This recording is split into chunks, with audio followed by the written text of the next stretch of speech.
চর্যাপদ আবিষ্কারের কত বছর পর তা গ্রন্থাকারে প্রকাশিত হয়? 9 বছর। শরৎচন্দ্র চট্টোপাধ্যায়ের দত্ত উপন্যাসটির নাট্যরূপ কোনটি? বিজয়া। রবীন্দ্রনাথ ঠাকুর বউ ঠাকুরানীর হাট উপন্যাসটি উৎসর্গ করেন সৌদামিনী দেবীকে। নিচের কোনটি সঠিক? মৃতের আত্মহত্যা গল্পগ্রন্থ। নিচের কোন উপন্যাসটিতে ৭৬-এর মন্বন্তরের উল্লেখ আছে? আনন্দমঠ।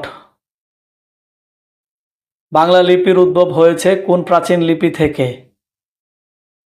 প্রাক্ষ্মী লিপি। নীলিমা ইব্রাহিমের বিন্দু বিসর্গ কোন ধরনের রচনা?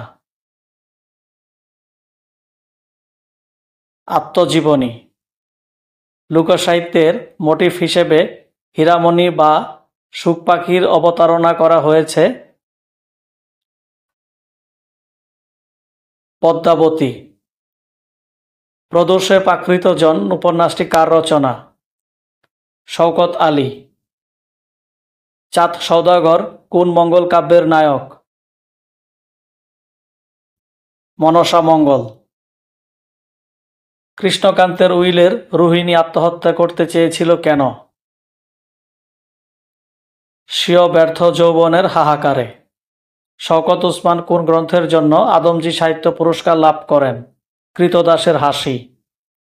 হাবাতে শব্দটিতে হা উপসর্গ কি অর্থ প্রকাশ করে? অভাব। মদ্যসার শব্দটির সঠিক সন্ধি বিচ্ছেদ কোনটি? মসি যোগ আদার। অবুঝ শব্দটি কোন সমাস? বহুব্রীহি। নিচের কোনটি ব্যতিক্রম?